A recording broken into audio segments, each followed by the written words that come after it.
everyone! Welcome to my mini vlog at sa araw na to, dito po kami pumunta sa Ajisai no Sato na matatagpuan dito sa Gamagore-shi, Aichi Prefecture, Japan. Biyernes po kami pumunta nung araw na yan at gabi na po kami pumunta. At pagpasok niyo po sa entrance, makikita niyo na yung mga bulaklak na Ajisai. At nung naglakad kami sa may bridge, ang ganda ng ilaw sa paligid. At may nakita pa kami mga isda, napaka-colorful nilang tingnan. At yan po yung view sa paligid niya. Ang ganda po tingnan ng view paggabi. Ang sarap nga sa pakiramdam pag nakagala ka sa mga lugar na ganito. At naglalakad na naman kami at kasama namin yung kaibigan ng asawa ko kasi siya yung nagturo sa amin dito. At habang naglalakad kami, may nakita kaming mga aso. Ang cute nilang tingnan. At habang dumaan nga kami dito, nagka-picture pa yung mama ko dito sa Ajisai na bulaklak. At dito naman sa gilid may kulay pink. Ang ganda kasing tingnan kaya nilapitan ko talaga. At dito naman may parang kulay blue. At may kulay purple pa. At dito naman sa kabila parang may yellow green.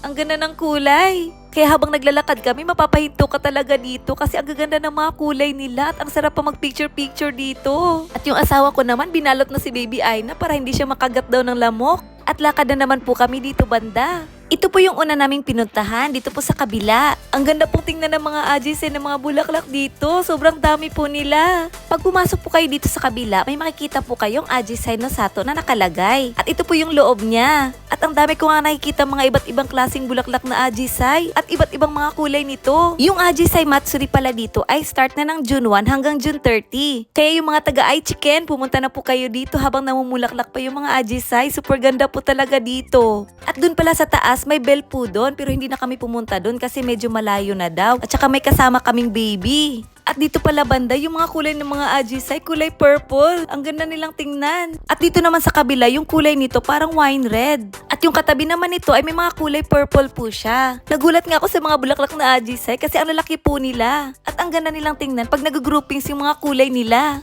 At umakyat pala kami dito sa hagdan at ito pala yung makikita mong view pag nasa taas ka. At ito po yung mga bulaklak na nakuhanan ko dito sa taas. Ang dami po mga bulaklak dito. At pagkatapos namin dito, bumaba na rin kami kasi pupunta pa daw kami sa kabila. Sabi ng kaibigan ng asawa ko, maganda daw yung view at mga ilaw dun sa pupuntahan namin. At naglakad na naman kami. Ang daming ang mga hagdan dito kaya hindi talaga namin dinala yung stroller ni Baby Aina. Yung asawa ko, siya talaga nagbitbit kay Baby Aina. At yung kaibigan ng asawa ko, siya na rin yung nagdala ng bag ni Baby Aina. Ang bait naman. At bumaba na kami dito sa hagdan at nakita na namin yung ganda ng view. Grabe, sobrang saya ko nung araw na yan kasi mahilig nga ako sa mga bulaklak. At first time ko dito sa lugar na to na napakarami mga gandang Ajisai na bulaklak. Sa tinagal-tagal ko ba naman dito sa Japan, no? First time ko talaga makapunta dito. Puro trabaho kasi ako noon at bira lang akong gumala pero ngayon nakagala na ako. Lalo na't yung asawa ko mahilig gumala. At ito po yung view dito, sobrang ganda at may nakita pa kong white na Ajisai. At yung mama ko umakyat na rin para magpa-picture daw sa taas. Ang saya nga ni mama nung araw na yan kasi mahilig talaga siya sa mga bulaklak. Ang dami ngang pupunta dito at nag-picture-picture na rin sila sa mga bulaklak. At may nakikita din ako mga couple kasi napaka-romantic nga naman talaga yung lugar na to. At dito naman sa kabila, ang ganda ng pagkakulay purple niya. At si mama suot naman niya yung dress na binigay sa kanya nung birthday niya. At kinuha ko naman si Baby Aina para makapagpa-picture kami. At para makapagpahinga na rin yung asawa ko. At dito ako umakyat sa may hagdan kasi ang ganda nga ng view dito. At nagpakuha talaga ako ng picture namin dito. At lakad na naman ako dito at umakyat na naman ako dito sa kabilang hagdan. Dahan-dahan nga ako umakyat kasi bitbit ko si Baby Aina. Pero alam nyo, nakakahingal palang umakyat ng hagdan lalo na't may dala kang baby. Paano na lang kaya yung asawa ko buong gabi siya talaga nagbitbit kay Baby Aina.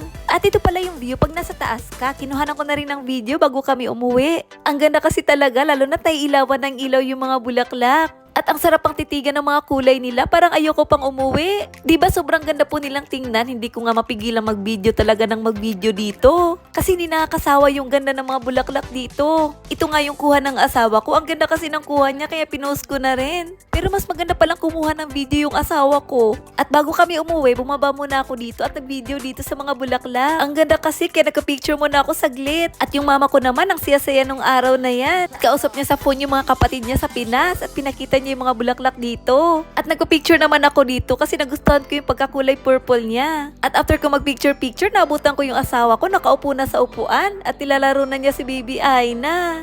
At dito naman sa gilid, madadaanan nyo yung iba't ibang klaseng bulaklak na Ajisai. Itong isa naman, hinawakan ko talaga kasi sobrang ganda ng pagka-Ajisai ng bulaklak nito. At ito po yung mga bulaklak na Ajisai na nakahilera po dito. Ang dami po nila at may mga pangalan po yan sila. Naisip ko nga sana meron din kami yan sa bahay. At At ito din yung view dito sa gilid na nadaanan namin. At yung asawa ko, pinakuhanan talaga ng picture si Baby Aina katabi yung bulaklak. At nung pagka-uwi nga namin, tulog na tulog talaga si Baby Aina. Hanggang dito na lang. Sana nag-enjoy po kayo sa panonood. Thank you for watching. Bye! Arigatou gozaimasu!